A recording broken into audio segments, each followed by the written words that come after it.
make you understand that these are not stretch marks. You left skid marks here, don't you remember? Taking drags and taking turns like the sun's rising depended on us. Maybe you read me like a book. Your favorite comic has folds in the corners, rips in her seams. I know where all your favorite parts are. I'm telling you, my love, these heartstrings you plucked still ring the tune of your stay that echoes in my bones. I might not remember all the words, but I recall the chorus. Baby, what do strangers look like? Please don't say dusted with cinnamon and eyes like espresso, because that will mean I can't know you anymore. I can't feel your arms when I wrap my own around myself. Don't tell me you forgot my name. You breathed it in my neck, through my palms, down my back. I didn't know candlelight burned that long. I didn't know you'd be gone so soon. Thank you, guys.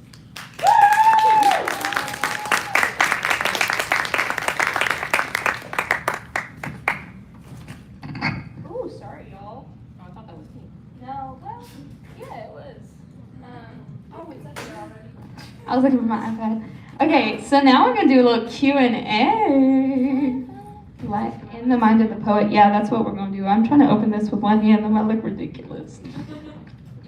Oh my gosh, I can't actually. I'm tragically independent. Okay. Actually, can you hold this real quick?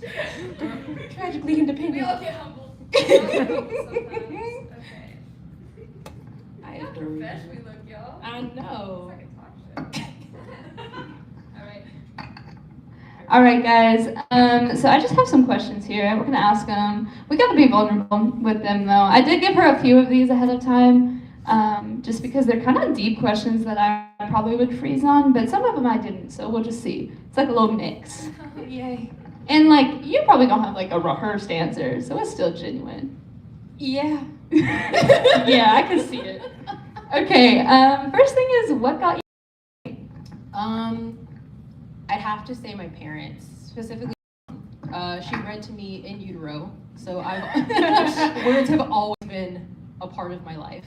And it wasn't until a couple years ago my mom looked at my baby book and we found that I had been writing since I was a toddler. So pretty much as soon as I was able to write my name, I was trying to write poems for my mom when she was sick. I didn't really start writing seriously until I was in high school. I was given the task that I write random English assignment, and I was like, hey, I'm actually kind of good at this. And so I wrote a couple more poems and I entered into a contest and I won, and I was like, hey, I'm actually really good at this. And so I continued to write, and I just write whenever inspiration kind of strikes me.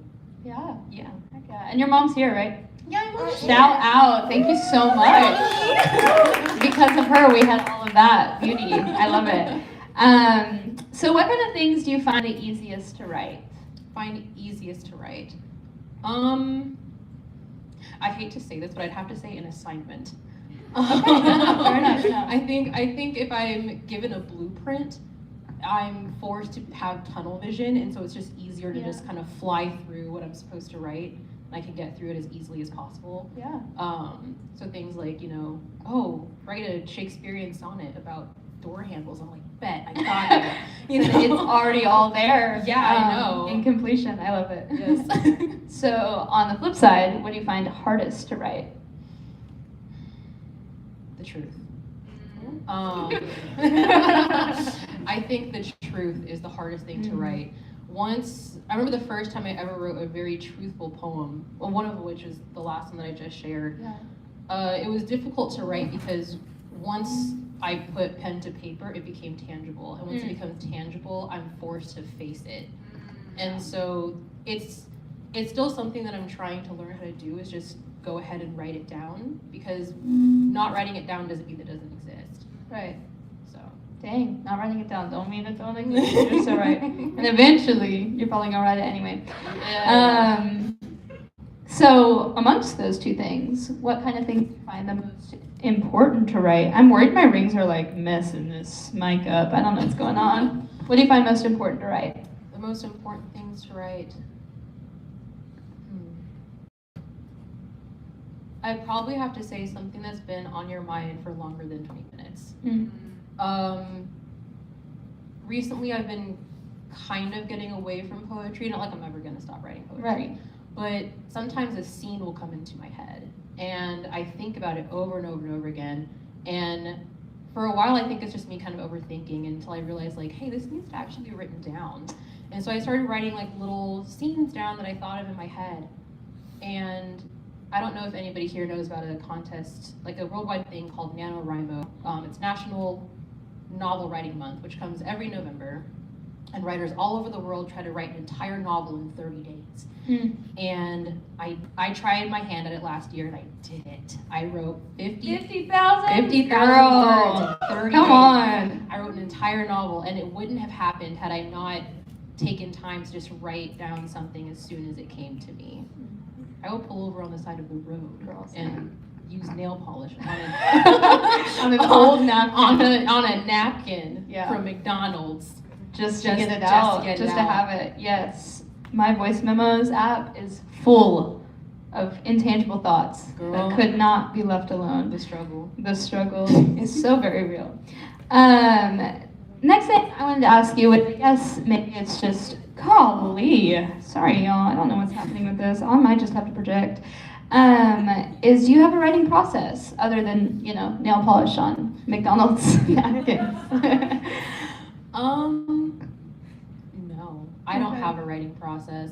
I used to have this thing where like I wouldn't force myself to write. I was one of those artists that was like, oh, I can't be forced to write because then it's not natural. Right. But now I'm like, nah, I haven't written in like 3 days. I need to sit down and write something. I don't really have a process. I would just say that I kind of I feel something. And when I feel something, I'm like, and it's been longer than 20 minutes, I'm like, I need to sit down and write something. And so I might turn music on, I might not. I might sit alone, I might not. It comes as it comes. Yeah. I just let it flow through my fingers. And sometimes I write it down, I'm like, wow, that's awful. And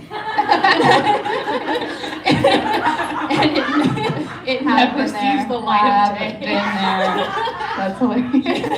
Other times I'm like, wow, I'm really glad I got that out. It's something that I might edit, I might leave it alone. I just kind of go. I let God work through me. Heck yeah, we love it.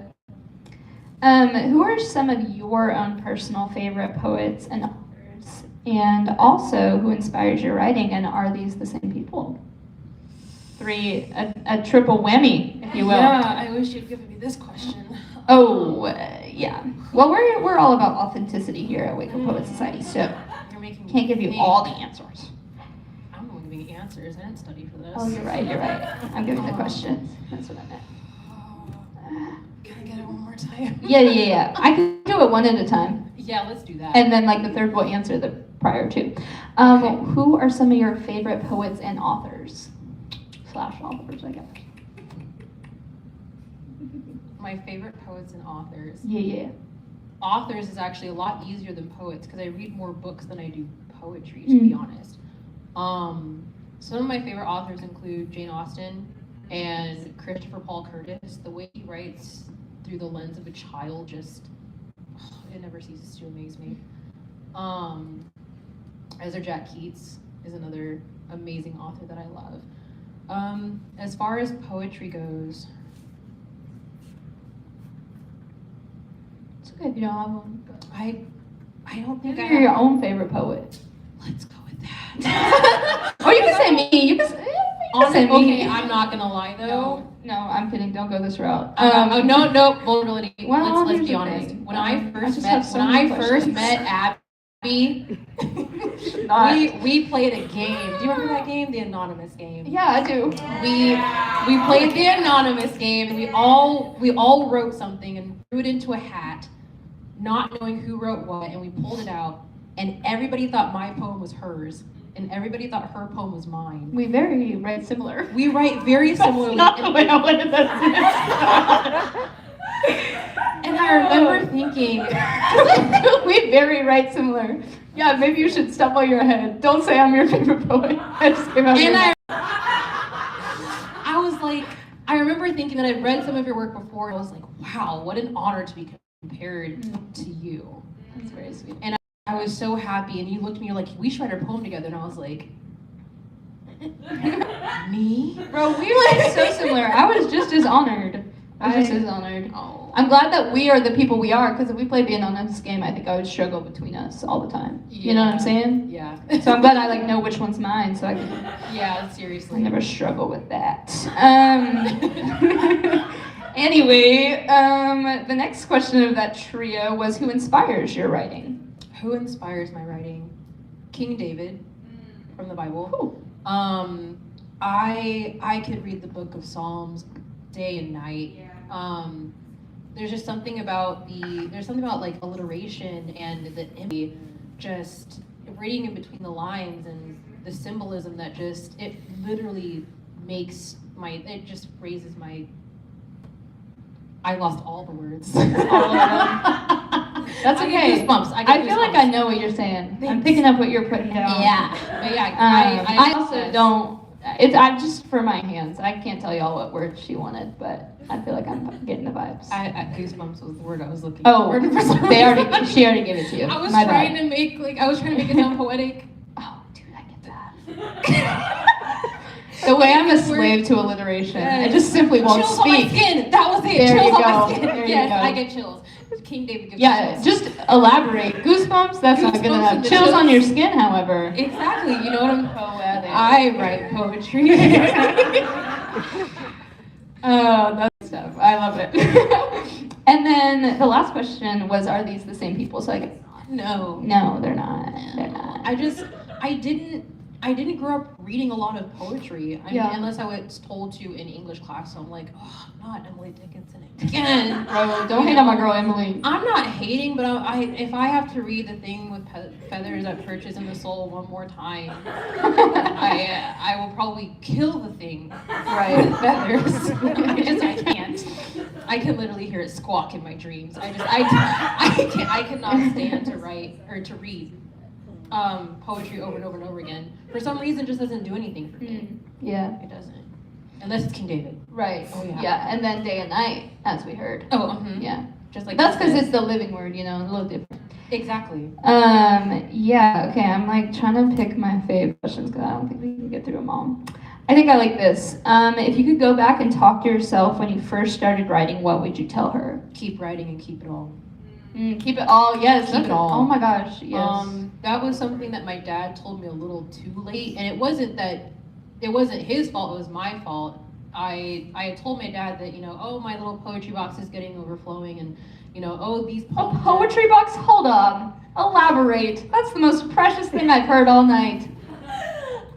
Okay. I don't know where I got it from. It was gaudy as heck, but it was like this really big, like, pink lips. Yeah? It was terrible. And you lift it up, and it had all these compartments, and I just threw all the compartments away.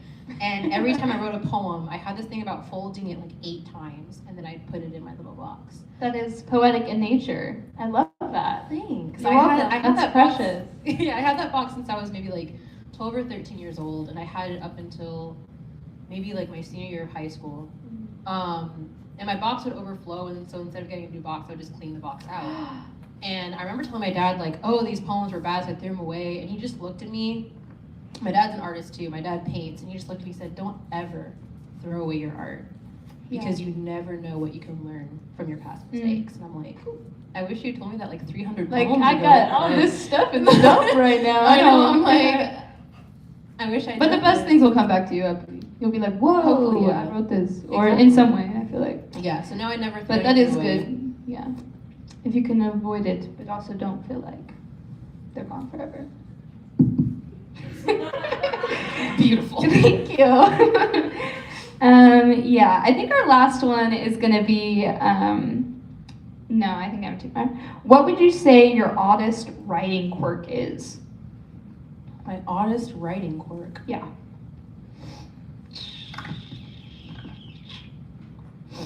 I have a lot of odd ones. I'm just trying to think of the oddest. The oddest. Or the one that'll make me laugh. I like a good chuckle. I feel like one just sprung into the forefront of your brain, and I want to know it. It's kind of boring, but like, It was honestly like the pulling over to the side of the road. Oh, Like, have you actually written a Yes. poem in nail polish on a McDonald's napkin? okay, it actually wasn't a McDonald's napkin. It was actually a sticky Cage or note. something? It was Oh. a sticky note. Yeah, it was purple nail polish. I pulled over to the side of the road. 'cause What I was color sticky note? Yellow. I was hoping complimentary, poetic in nature. I don't even remember what the line was, but I was like, oh my goodness. I couldn't reach my phone, and I was on the freeway. I'm like, please. And I love that you can't even remember what the line is now. Nope. But you remember I was the moment. praying. I don't know how I was doing it. I was praying and simultaneously saying the line over and over in my head. Yeah. And I pull over the side of the road and I'm like, something. Found some purple nail polish and I was like, bet it writes. I got a little sticky note and I'm like, here we go. And I like waited for it to dry and I got home and I That is madness akin to Van Gogh's. No, I don't. madness is I get home and I'm like, that was it. It was for the moment. It was in the moment. I was like, oh, this is brilliant. Like, this is gonna be what gets me hit. Like, you know? Yeah, you were like, this is my breaking Yeah, moment. I'm the next Maya Angelou. Exactly. Picard who? Exactly. And I get home and I'm like, nah, I'm still just like Dr. Seuss. Bro. Oh my God, bro, don't hate on my Dr. Boy. I'm at my Seuss. I don't know what I was trying to say there. Don't hate on my man, Dr. Seuss. Actually, go ahead. I don't know. I don't actually have an opinion either way on him. I have one more question for you. Okay. Would you rather be a dinosaur or have a pet dinosaur? It's the hardest one all night, I know. Actually, that's a really good question. You know, when I grew up watching The Land Before Time, I always had this little thing for Ducky. She was everything, and I wanted to be her. Right. So I think I'd be a dinosaur if I could specifically be Ducky and just Okay, just say yeah. yup yup yup. Yeah, I think you get to pick which Anytime one. somebody offers me like nachos or sushi. Yeah. I love it. And I just keep pranking all. I actually do have another one. Will you tell the lovely people about the poem that we're about to share together? Oh, I thought you were gonna do it. Yeah. So I have the power here. Mhm. So after that night that Abby and I met each other, and she was like, "We should write a poem together." I was like, "Me?" She's like, "Yeah, you." And I'm like, "Oh, I'm so special." And so we had talked about it a couple of times, but you were always busy, and I was always busy. And then one day, I think you would text me. You're just like, "If we don't do this now, it's not going to happen." I'm like, "Okay, fine." And so I we was go. living in another city at the time. Oh, yeah, and you I was like, were. I have 10 p.m. on a Saturday. Yeah. She's like, "I got 10 p.m. I'll be here for 20. I gotta catch her now." And so we went to an IHOP, pancakes. We went to IHOP, spent like 2 hours together. And are We you did not sure? leave until 2 a.m. The video of us the first time was at 2 a.m. in the IHOP Oh parking my lot. stars! The only good IHOP experience of my life. Honestly, same here because their pancakes are like. I'm sorry. Bro, don't hate on that birthday pancake. Okay. I love it. It looked like. Never mind. Anyway, And a poetry was born, and I remember. a poetry was born. A poem was born. Sorry, I can't hate on you. I don't know what I said earlier, but it was so grammatically incorrect. A poetry was born. I'm just so cold. I'm just ready for like sushi. I'm sorry. Oh, it's okay. I didn't mean to make you cry. I kind of feel awful now. I'm just laughing so hard I'm crying, I promise. Golly. A poem was born. Yeah, so we wrote a poem together. We wrote a poem together and we read it in my car At 2 a.m. at 2 a.m. Yeah, we read it in my car and I recorded it. And I was like, man, I can't wait to share this. And we wanted to share it so often and it just never got shared. happened. And I wasn't sure if it'd ever be shared with the world But here we until are. this happened. Kiss the word. And now we get to do it. And I'm so excited. Okay, let's do it. Yeah, we don't have a title, I realized that. I was like, Oh gosh, we don't. nope, so y'all just enjoy an untitled piece. It's not that I've never been told I'm pretty. It's that you said I was pretty For a fat girl. But your body has never been a barrier. Your complexion has never been a constraint. Let me tell you about the boy who almost loved me. His grin made me feel seen, and his eyes held all of the earth's seas. Just tall enough to rest his chin in my hair. I thought we could always stay there. I saw constellations scattered along his skin, scattered along the arms I always wished would draw me in. I could hear his voice in his chest, mellow, deep, and just a little bit stressed. Let me tell you about me. I am fat. I am black. I am lazy. I am loud. I am gross. I am ghetto. I am a nuisance. I am a nigger. I told you you could have me In whatever way you wanted me. and you chose not at all. As if my body came with a gift receipt. Some sort of returnable object. I'm sorry, sir. Why are you returning this product? Not the right size. Too big for the living room of my life. Not the right color, didn't match the wallpaper of my heart. Do you have one in a smaller size? Do you have one in a lighter color? I wish I'd asked your return policy before you asked for my number. Because you're just now getting to know me, and I feel like I've known you for years. Because I gave you my heart before you ever even held my hand. Because I believed you when you said you didn't see color. Because I believed you when you said you loved my curves. But I see the lie wrapped in the girl who can sit in your lap. And the girl who can fit in with your family? How are we on such different timelines when we used to wake up to the same alarm clock, but maybe... I don't want to be in your family. I don't want to sit in your lap. Do I like this food, or do I like that it's low calorically? Do I like this boy, or do I like that he's paying attention to me? I would rather go blind than have a man be the reason my eyes light up. I would rather be cold every night than be wrapped in your sandalwood scented jacket. I would rather taste the decay of your intention than the livelihood of your deception. I would rather never hear again than to hear you say I'm not worth it. I would rather never feel your touch again. I can wrap my own arms around myself. You thought I was desperate because I was impossible to love. But I found the possibility within me. You had the caucasity to tell me I couldn't wear red. So I found some and bought it and bore it to bed. Tonight I will rest in the blood of your lies. You told me I was cute, but not dateable. So I started getting tables for one, packing picnics for blankets. I would lie on solo, went to see movies, and laughed louder than we ever would together, became my own favorite person. I want to live in a world where clocks do not exist, where time is measured by how long I've indulged in laughter and how long I've gone without it. I want to live in a world where beauty is grown in my own backyard. Somehow all my favorite flowers sit right outside my window, and somehow all the birds sing are my favorite songs, and somehow all the clouds create canvases of my favorite paintings. God spoke this world into being without you, and so will I. I would wish you the best, but darling, that's me. Thank you so much, Julia. Y'all give her one more specific applause for her. I don't want any of it. She's amazing, you guys. Amazing, amazing. And hopefully you'll share some more in our open mic section. And by hopefully, I mean you will, right? Okay, cool. So, yeah, now it's time for our open mic. I know some people came in a little later. If you have not had the chance to sign up, I will grab this and have it over here with me, and you can come sign up at any point. The way this goes, it's 5 or less minute sections. You can share. So if you have like a few short pieces, you can share them all together. But we also do go on rotation, so don't feel like you won't be able to share if you don't do it right away. And yeah, so we'll just like go through on rotation. I am